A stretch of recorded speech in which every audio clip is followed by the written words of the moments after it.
Amados e queridos irmãos, a paz do Senhor, estamos aqui finalizando a nossa matéria VTB, Versões e Traduções Bíblicas número 2, pertencente ao bloco do 6º bloco. Esse é o livro de VTB, que nós usamos aqui no nosso seminário, Seminário Teológico Bereshit, Seminário Tabernáculo, todos mantidos pelo Centro de Cultura Bíblica Bereshit, de Varginha, Minas Gerais.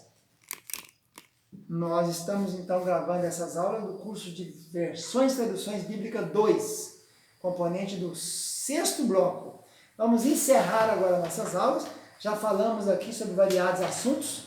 Essa matéria acompanha o curso Base de Teologia e você pode fazer essa matéria sozinha, basta se inscrever aí, pedir a prova, assistir às aulas no vídeo e se conseguir mais de 50% você será aprovado. Falamos nessa matéria das fontes, que é a tradução do texto crítico e texto tradicional, né?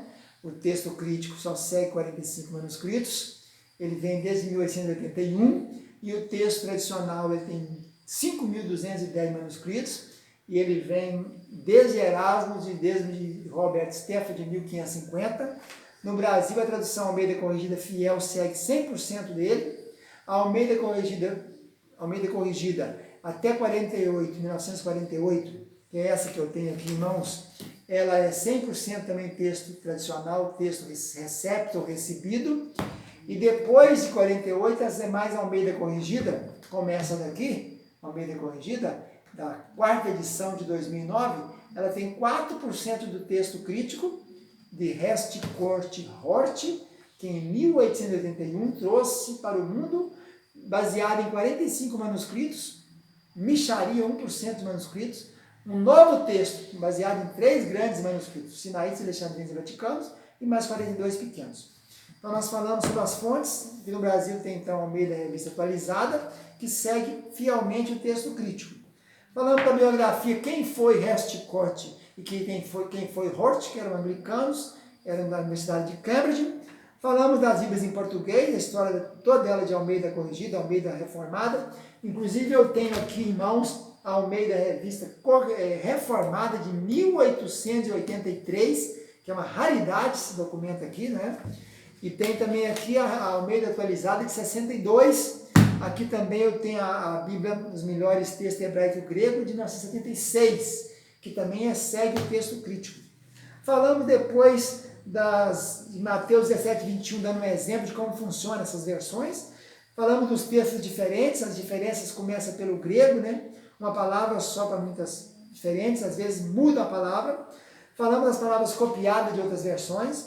Falamos de palavras e frases distintas, as mudanças para a boa comunicação, a mudança para clarear o texto nas traduções, na mudança na forma, quando coloca o itálico, quando coloca os parágrafos em itálico, tudo aqui que acrescenta para ficar mais fácil entender no português. Quando eles param de repetir alguma coisa que está repetindo no texto, e nas versões atualizadas eles cortam a repetência, não é isso? E falamos também da dificuldade de traduzir, né? Porque tem muita linguagem figurada, tem ambiguidades, né? Tem manga de camisa, manga de chupar. É preciso saber o que o autor estava querendo quando escreveu, e não o que eu estou querendo apresentar. E aí que fica a diferença, a dificuldade para se traduzir, né? Você tem que entrar no mundo do autor. E nós só temos cópias daquilo que eles fizeram, né? As primeiras cópias dos livros surgiram logo depois, 20, 30 anos, 50 depois, né? E aí foram passando pelos tempos. Então vamos falar agora, hoje para encerrar, sobre as traduções da Bíblia, né? Hoje nós temos, então, mais ou menos 5.500 línguas diferentes no mundo. Dessas 5.500 línguas diferentes, 260 tem a Bíblia inteira traduzida. 700 já tem o Novo Testamento traduzido. 1.000 dessas línguas tem aproximadamente porções traduzidas. 3.000 e 3.200 não tem nada traduzido. E provavelmente a metade dela precisa de tradução. Mais de 300 milhões de pessoas falam línguas que não tem nada traduzido na palavra de Deus, né? Então, nós precisamos trabalhar isso aí. Muitos têm dedicado, fazendo traduções para tribos indígenas, para tribos africanas, tantos dialetos, né? E então, a Bíblia, essa divisão de títulos e capítulos e versículos foi colocada depois, né? Então, é preciso entender isso também, que esse não consta no texto original lá, por isso que às vezes tem algumas diferenças, né? A Bíblia dos Católicos, por exemplo, tem diferença nos Salmos, muda a partir do Salmo número 9 por ali, e vai até os 140 e poucos, um a mais que dividir um no meio. A divisão do capítulo 1º e 2º de João são iguais nas seguintes versões e são diferentes em outras. Os parágrafos também são diferentes nas traduções. Tem tradução que tem parágrafo igual à corrigida atualizada, mas a linguagem de hoje já não tem, a Jerusalém já não tem. Os capítulos foram escritos sem divisões, somente muitos séculos depois é que foram divididos em capítulos e versículos. Então você pega Isaías 52, 13 e 15, deveria fazer parte do capítulo 53.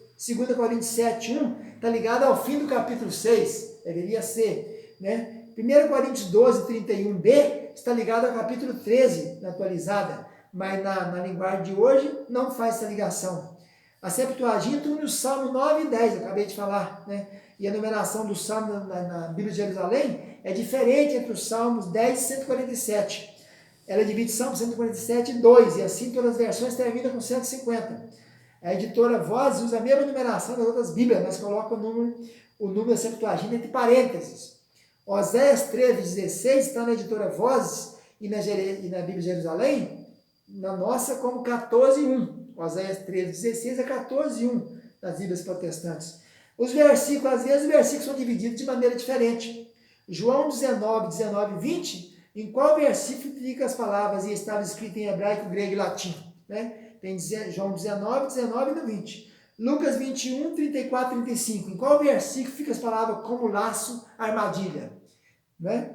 No Salmo 3 temos o título Salmo de Davi, quando fugia de Absalão, seu filho. Na editora Vozes, na Bíblia de Jerusalém, as palavras formam o versículo 1 e no que é o versículo 1. Nas outras versões ficam sendo o versículo 2. A maior parte dos salmos, inclusive, os títulos tem um versículo a mais na Voz e na Jerusalém, porque as versões atualizadas e corrigidas não colocaram aquilo como um versículo. Já na versão da Jerusalém, na versão Voz, já consta como versículo Salmo de Davi quando fugia de seu filho Absalão. Na versão de Jeremias, de Jerusalém, e na versão Voz é o versículo 1. Na nossa aqui é um título. Então essas coisas são diferentes, né? O título nunca fez parte da palavra, foi colocado depois. Serve para mostrar o conteúdo do trecho. Mas tem partes que os títulos não estão batendo. A Bíblia de Jerusalém faz um esboço do livro por meio de títulos. Como o Note também faz isso, né? E as outras não fazem. Tem título também que não bate, né? Parábola dos 10 talentos, você vai somar dá 8. Então, assim, tem coisa que não bate. Então, nós vamos ficando por aqui, encerrando nossa matéria de versões e traduções bíblicas 2. Procuramos dar uma passada geral no texto, um assunto bem cansativo, né? bem interessante também, mostrando as principais diferenças da versão Almeida Revista Atualizada da Almeida Revista Corrigida, né? E como elas apareceram, como essas diferenças surgiram no decorrer dos tempos. Deus abençoe a todos, muito obrigado, fica na paz, tchau, tchau.